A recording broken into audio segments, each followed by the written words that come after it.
Hey,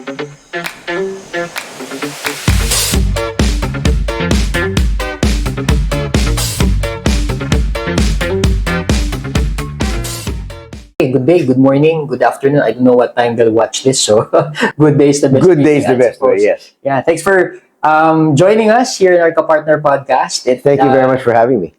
No, thanks for joining us kasi we've been we've been learning more about employees of Global Dominions in the past few months. We've asked questions to our chairman and our CEO as well. But right now, we have someone, a celebrity guest for the first time. So palakpakan, mga partner.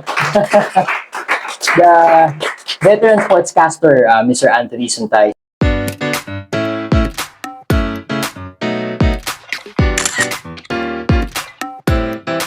Mr. Anthony, I'd like to start with the question about your job. No, when did you start sa sportscasting, and how did you get there?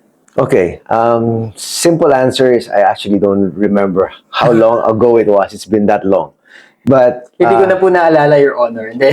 Uso lang yun ngayon. That's why I've inserted it. Go ahead, sir. no, so medyo matagal na. So I started years back. Let's put it that way. Actually, really by chance. When I graduated, I actually wanted to be in the marketing field more than anything else. That was actually my course in college.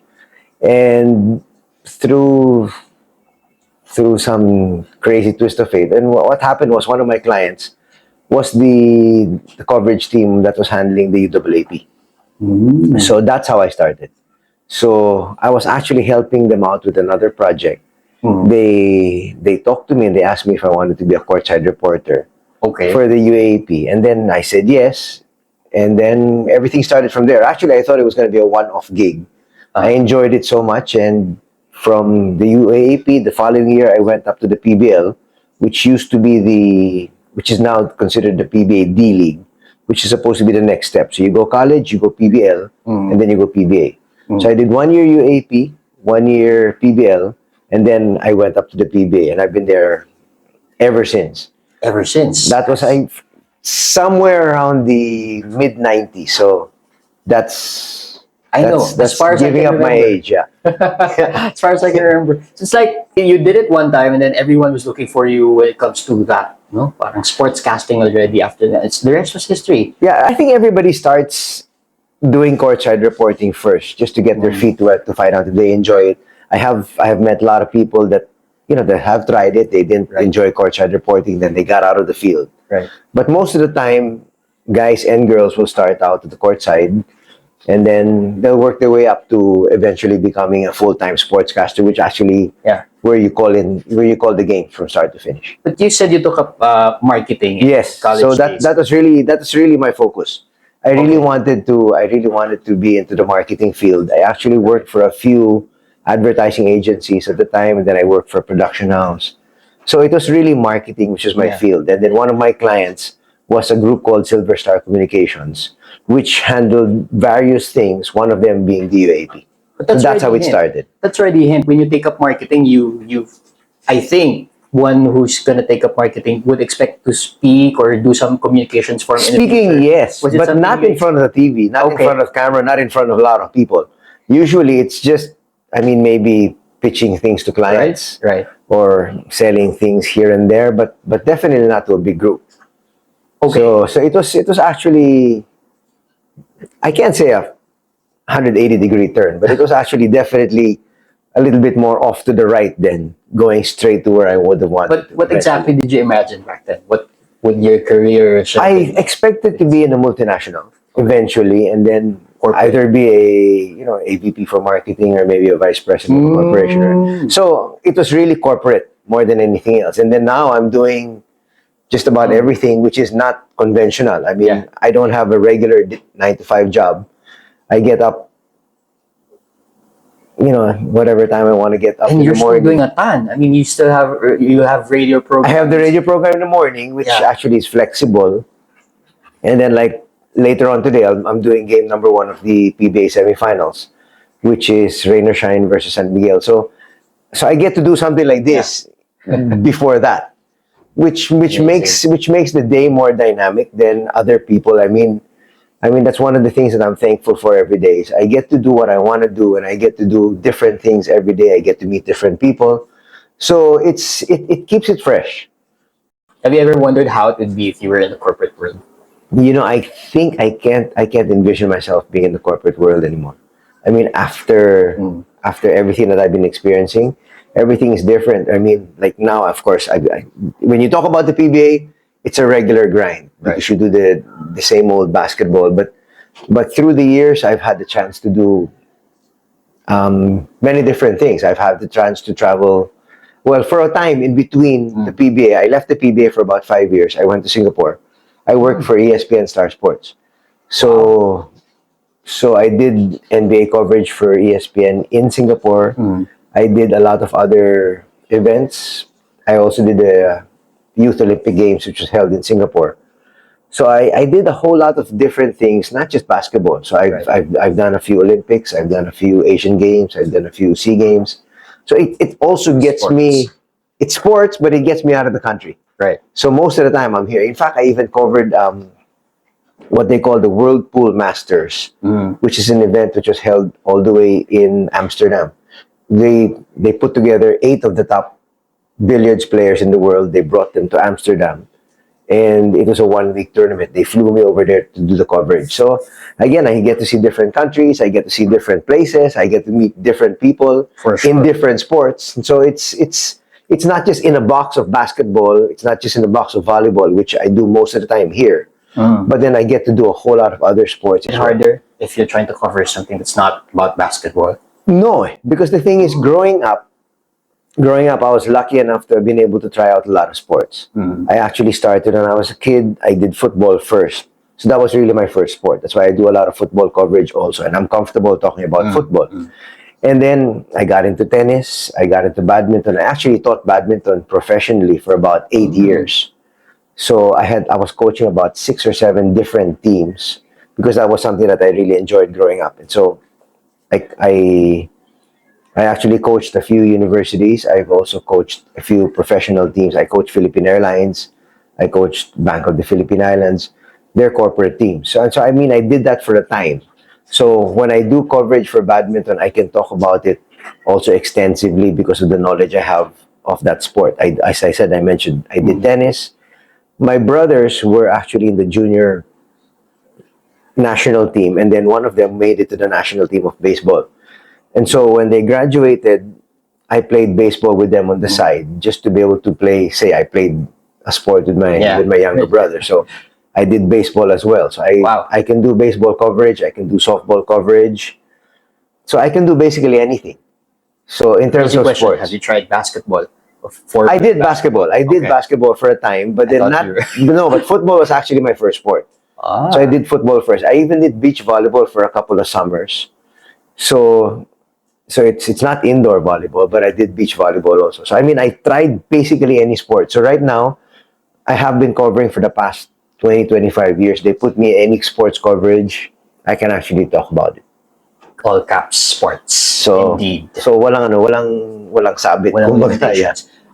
Chess.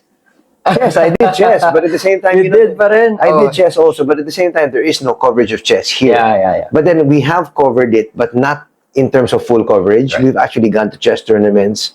We've actually sat down and watched the game finish, and then we interviewed the winner. Amazing. But yung actual TV coverage, wala eh, because it's especially nowadays. Yeah. I mean, with the short attention span of people, I don't think chess coverage is going to be die of boredom. Yes, exactly. They'll switch to the channel right away, and then all of a sudden, there goes your audience. But I'd watch that. I'd watch a chess tournament if you're an enthusiast. Because the same thing with me when I was covering billiards, for example, and I talked to a lot of my friends about billiards coverage. You know, there was one friend, he told me, he goes, "What, billiards?" He said, you know, in fact, his exact words were like, he said, "I'd rather watch paint dry." So I mean, from his point of view, if you watch billiards and then you see them pocket balls and all that stuff, it looks boring. Right. But if you actually have an understanding of the sport and you see and realize how difficult it is to do what they're doing, wherein you have to control 2 balls. Because pocketing is easy. I mean, anybody who's played billiards will think I see the ball close to the hole and I can pocket it. Right. That's not a problem. But the thing is getting to the next ball and the next ball and so on and so forth for you to be able to actually finish the entire rack. And that's not even as monotonous as chess. See, but there's a segment of society that will not sit and watch the sport of billiards because they think it's boring.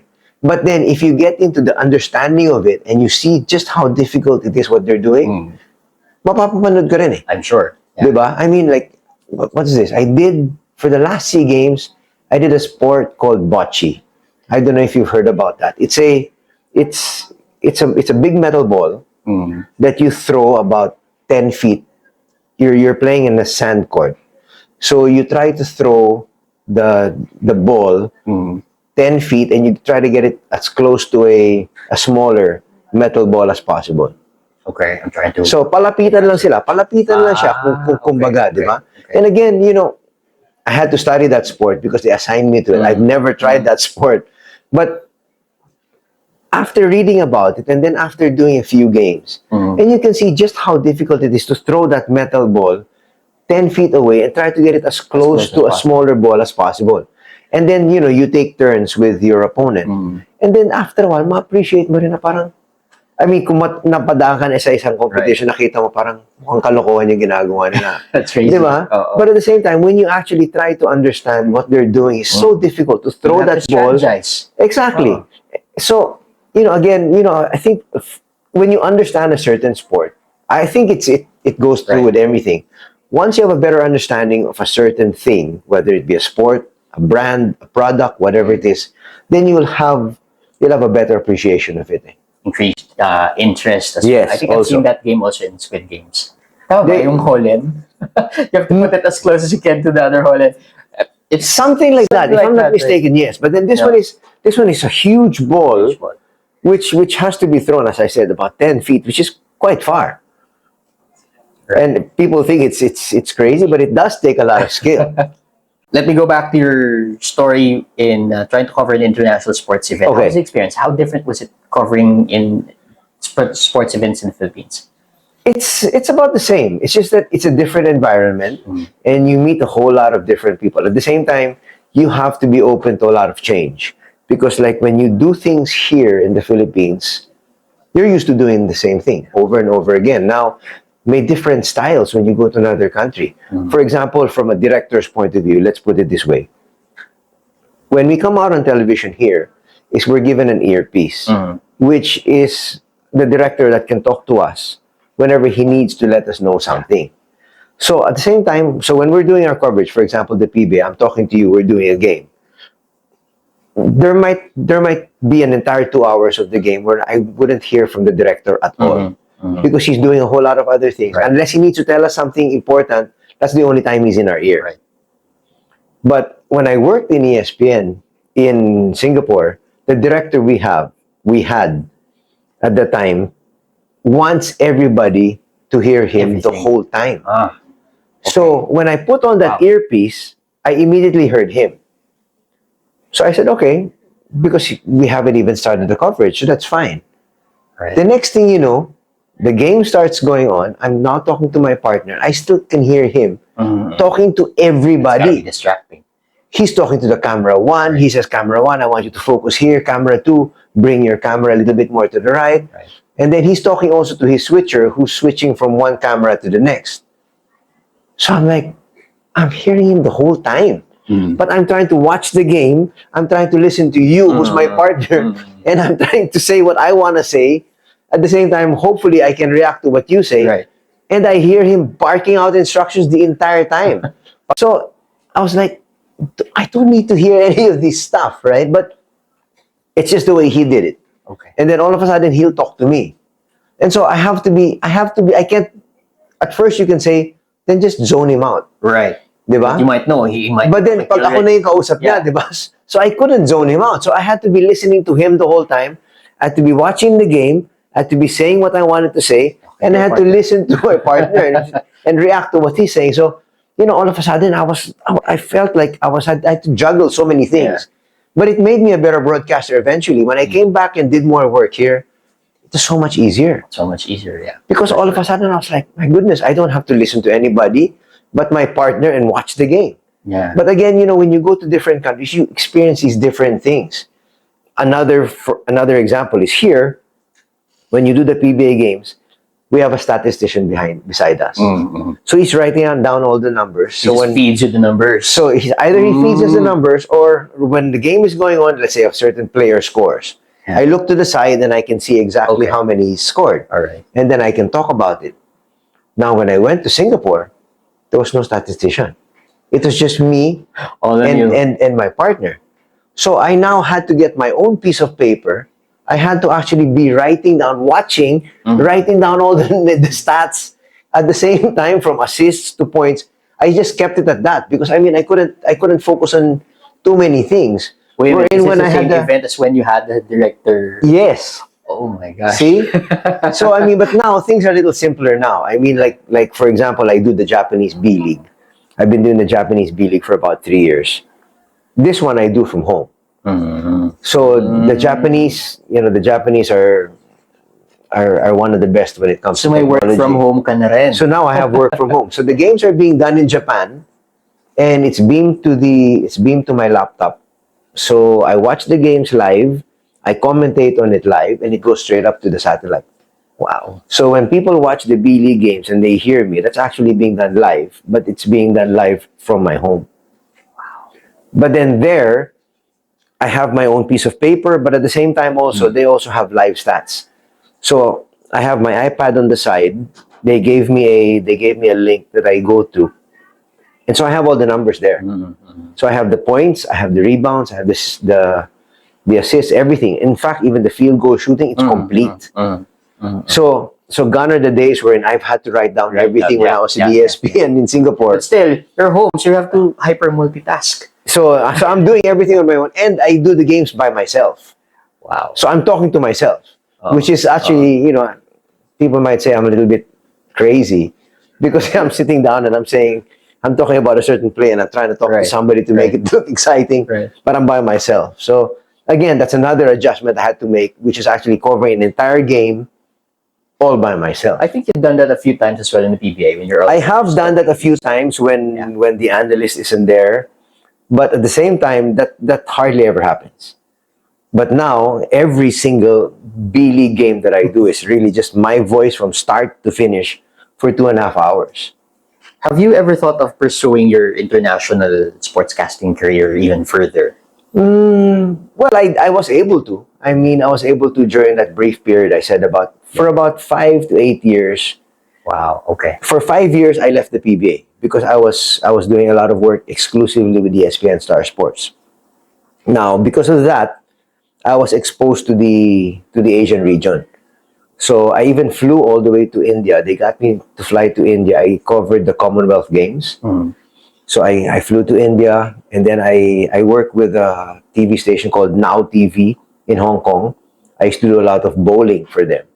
So I covered the Asian Bowling Federation Tour for Now TV. I worked with different channels in Singapore, Malaysia, Indonesia, and Hong Kong for about 5 to 8 years. So I was able to do international broadcasting as well. Not as much in the US, but then I also did a lot of work also with Sky Sports in London. Okay, so I've had the chance to go around. I've had a chance to explore my international arena a little bit. You've even covered even covered din niya. See, I also have friends that will not sit through a bowling competition, but I would be one of those people. But is there any sport that you're interested in that you also want to cover pa in the future that you haven't covered yet? Or I would want to cover the World Cup live because football was my first love. Football is my first sport. But the thing is, unfortunately, unless I hook up, I guess, with an international company, I have done here. I've done local coverage of football competitions from abroad, but then I've done it from here. So it's what they call off-tube. Okay. But then I would really want to literally cover the World Cup live at the venue. That's one of my bucket lists, because like one of my bucket lists also was covering the NBA, which I had the chance to. So I covered 2 NBA finals. I covered the NBA finals in 2000. That's the first championship of Shaq and Kobe. Wow. So I covered that at the Staples Center. inside the venue. And then also the last championship of Kobe and Shaq together, which is 2002, when they defeated the Nets. I was also there at the stadium in New York. Wow. At So- yun pa talaga ang na-cover mo. So Amazing. at least I was able to cover the NBA Right. games live, Right. and the NBA finals live at the site. So that's what I would have wanted. That's what I want to do still, hopefully for the World Cup. Okay, so check na yung sa... Check na yung sa basketball. Oh, sa Check na yung sa basketball. I'll jump into the topic that's close to our co-partners and our audience, and this is business. No? You earlier mentioned you can't imagine yourself parang working in the corporate world anymore. But how about business? Have you tried or have you had the experience of building your own business or managing your own business? Yes, I mean, through the years, well, initially, one of my first businesses was actually a rock climbing gym. I partnered with, I don't know, I think right now they're still open. It's a group called Power Up. Okay. So Power Up used to have one gym, which is in near UP, Okay. in QC. And then what they decided, I talked to the owner there. His name was Joey Cuerdo. He still owns the one in Quezon City. We decided to put up the biggest rock climbing gym in the country. And we put it up over at the Inares Center here on Shaw Boulevard. So that was open for about 3, 4, maybe even 5 years. It was doing really good business. But then unfortunately, the city government renovated the area. So we were forced to close. And then I got out of that business. My friend, my partner at the time, Joey, decided to continue on with the business. So Somewhere I've- else. Yeah, somewhere else. So I've done a few businesses on the side, some which were sports related, some which were not related to sports. Yeah, I noticed it's still sports related or active. That one is, yes. And then I actually own I got into because of a friend, I have a balikbayan box business. Okay, and now that's interesting because So that's different. So that's different. That's different because the main owner of the balikbayan box business, Ben Carino, is a big basketball fan. I got to meet him. So connected pa rin. Yeah, so there's definitely the sports connection. I mean, sports has gotten me to practically everything that I'm into. And also everywhere. right now. And everywhere, yeah.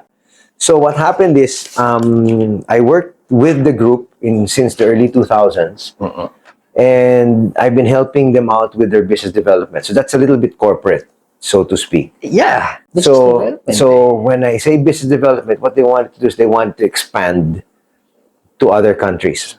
So at that time, they had the US, they had a few in Europe. But how come they reached out to you for business development? Because of your international. No. It was actually by chance again. I mean, being a basketball fan, I got to know him. We became friends. We became close, and then through the years, actually through the months first, he realized that that I had the marketing degree, and then that I could help him in more ways than one. Wow. Because of my education. So long story short, what happened was he said, can you help me put up more branches around the world, which I did. So I opened up the Korea office. So the Korea office for the time, I was part owner. And then I even opened up an office in Greece. I opened up an office in Thailand, and I opened up an office in Singapore. So right now, I'm still part owner of Greece. Greece is still alive. Thailand, we had to close. The business from there wasn't that good. I'm still the part owner also of Singapore and part owner of Korea. And that's crazy. Up to now, you're still part owners. So I'm still doing that. But then the only thing I'm active with right now is Singapore. So that's the only thing that I'm really hands-on, if you want to call it that, because I have a local partner, a good friend who handles the business from there. I used to travel at least thrice a year to go to Singapore to check on the business, but since the pandemic, I've been there. I go there once a year na lang. But how To different? just sign documents and stuff. Yeah, like that. I let my partner handle that na lang. Okay, but how different is it to your sports world? What are the crazy stuff you realized or discovered when you're working on this business? Well, that one is a little bit, shall we say, talagang, it's Totally different. it's totally different because, as I said, I like what I'm doing now because things are dynamic, but everything there is really just similar to it's in a box. talagang day in, day out, you do the same thing. Wherein you talk to clients, client calls you up, simple operation, client calls you up, you send them the empty box, and then they fill up their box, and then when it's ready, they call you up, you assign the driver to pick up the box from their house, the box goes to the warehouse. When you have more than enough boxes to fill a container van, we load it in the container van and it's sent to Manila. Logistics na talaga. So it's right. talagang dekahon. Oo. So, Literal. yeah, literal Dekahon. talaga. I mean, dekahon ang ginagamit namin pang negosyo. And at the Even same the time, the operation operations itself. is really, Yeah. it's as simple as that. So, we look for clients, and then when our clients come to us, we wait for them to fill up their boxes. Sometimes it takes months, sometimes it takes a day. Sometimes when the box is delivered, they even ask our driver to wait because nakahanda na yung gamit eh. Pinasok na lang lahat sa box, tinape na lang namin, and then it's off to the warehouse. And how long did you say you've been doing this? I've been doing that since the early 2000s. So at least, yeah, at least Tagal na rin pala. almost 20 years, yeah. Wow. And have you ever thought of building another business that's kind of related to logistics or? No, I mean, I'm just happy doing that the way it is. And then we are actually looking at expanding again. They're looking to open up more European branches because right now we only have one in Italy, we have one in Milan, we have one in London, and then we have in Madrid. Wow. But then there are so many other countries in Europe that are still untapped. So right now we're looking at France, we're looking at Amsterdam, we're looking at so maybe in the next few months or so, I might Seems I like might you've be only doing just some begun. traveling. Yeah. Marami pang gagawin. But Madami all pa. of these seem Madami to be pa. stories of success. A lot of our audience would also like to know so that they can relate. If you've experienced failure in doing business or in working before, meron ka na bang sinimulan na, for instance, business you tried but didn't succeed? Seems like it's not a fit Well, for you. definitely. I mean, like I talked to you about the branch in Thailand. Yeah. So the branch in Thailand, I really thought was going to be a thriving market because we had a lot of visitors there. Yung mga negosyante, which I felt could have been our market also. I mean, a lot of the places that you go to, let's say in Green Hills, a lot of them get their stuff from Bangkok, from Thailand. So I thought that was going to be good.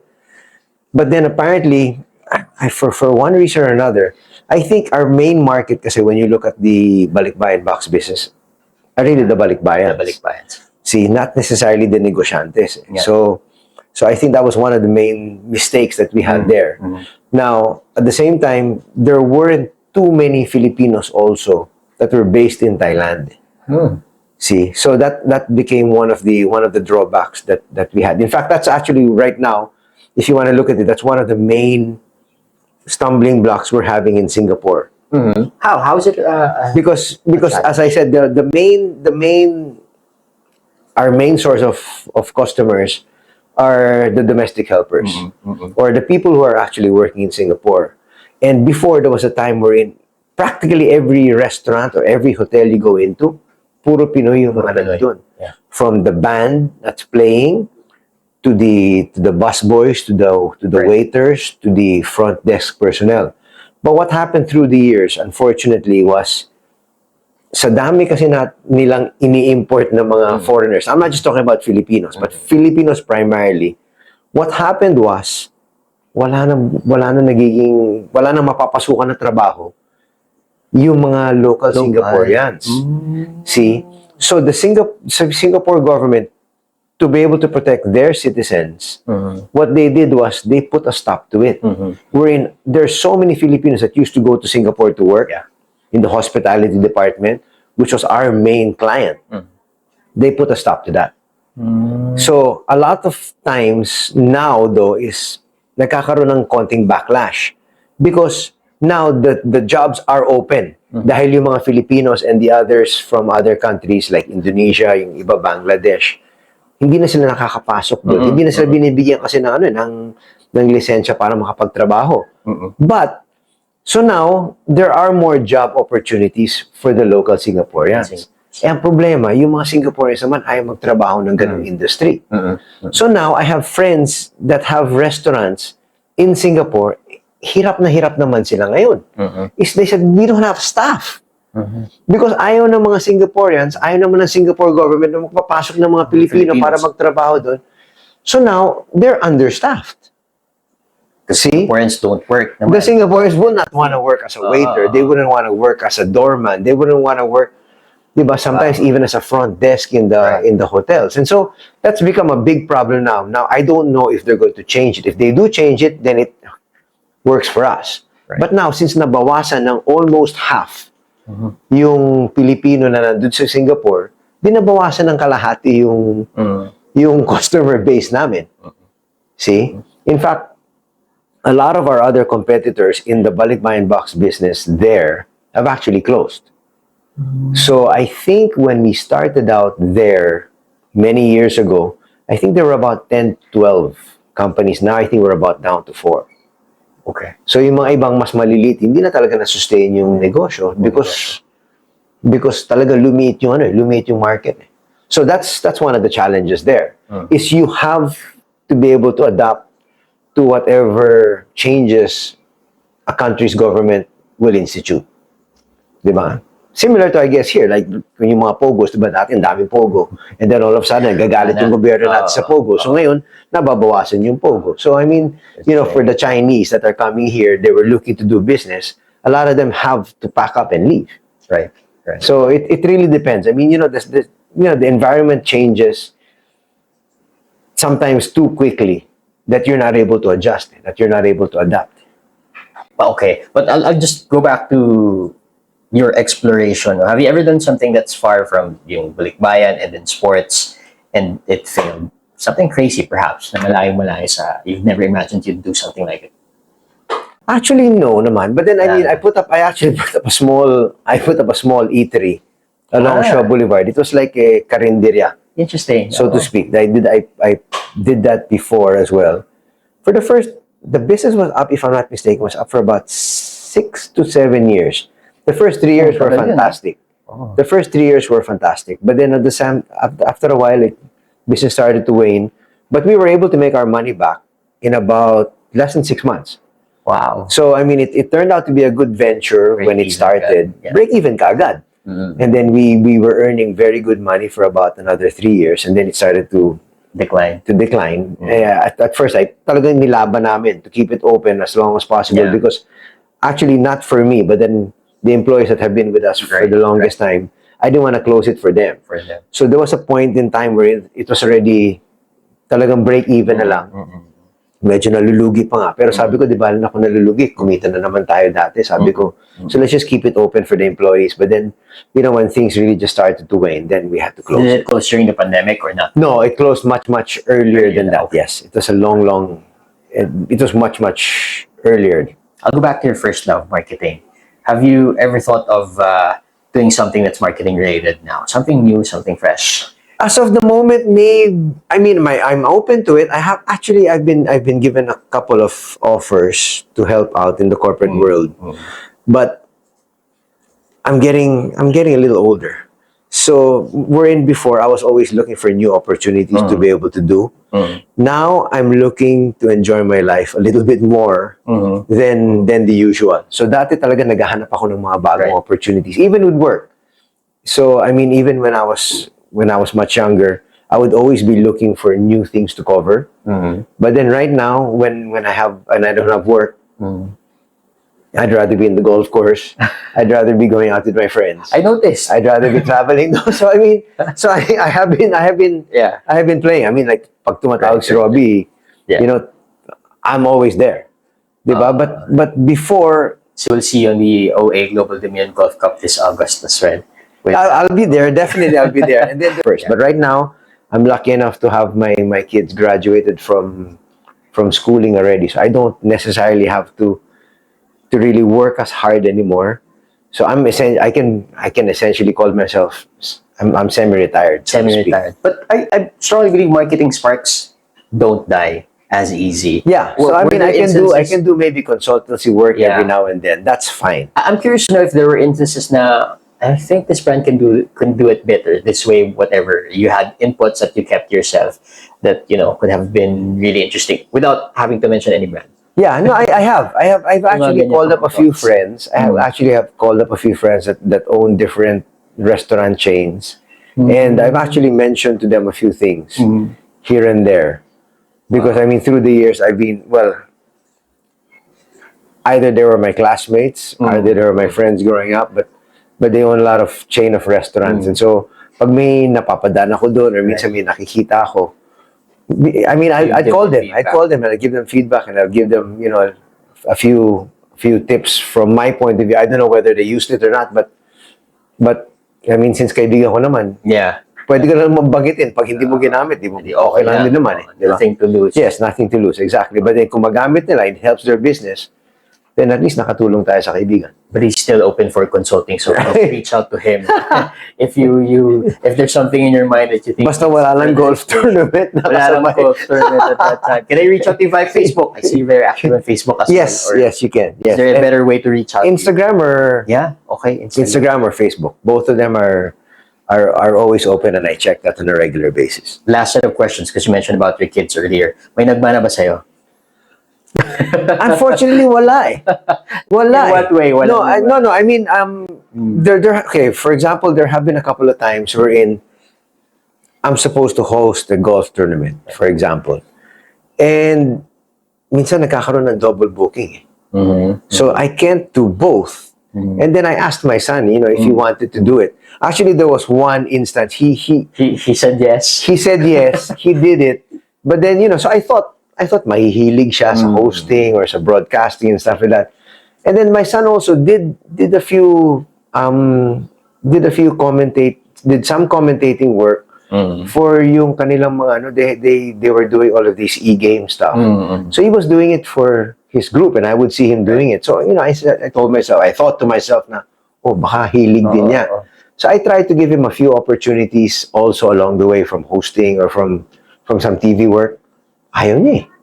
Ayaw niya. Yeah, but I mean, he was willing to do it. Ask me to do that again. Parang ganun eh. I mean, he didn't necessarily say that, but then he told me that he didn't enjoy it. See, so I mean, like, whenever I do things like that, right, I enjoy it. So siya ginawa niya, pero hindi siya nag-enjoy eh. See, so I mean, again, I'm not one to force anybody into something that they're not comfortable doing. So, but I would have wanted to, and then, you know, all the opportunities are there because of all the connections that I have in that industry. But unfortunately, parang ayaw eh. Well, I can imagine the crowd thinking, oh, this is Anthony's kid. So I mean, I would have wanted. I mean, as I said, I can help open doors. But again, you know, the kids have a life of their own. My daughter is into teaching. So that's a totally different, that's a totally different field altogether. So, as long as they're happy and at the end of the day, as long as they're doing what makes them happy, as you said, because if you're doing something that's forced upon you, then you're going to be miserable for the rest of your life. So you need to be into something. And again, unfortunately, not everybody is given that opportunity. I mean, sometimes you have to do what you got to do. Yes, I understand that. But if you can find something out there that is your interest, and at the same time you can support yourself and your family, that's the most ideal situation. That's the best. Ganda ng advice, listen, ladies and gentlemen. And that's our anything and everything under the sun today. Maraming salamat again, Sir Anthony Suntay. Malakpakan. Thank you. Thank you for having me. Particular episode. Salamat, and we hope to chat with you again in the future. Handshake. Yes. Salamat, sir. Thank you. Thank you. Salamat.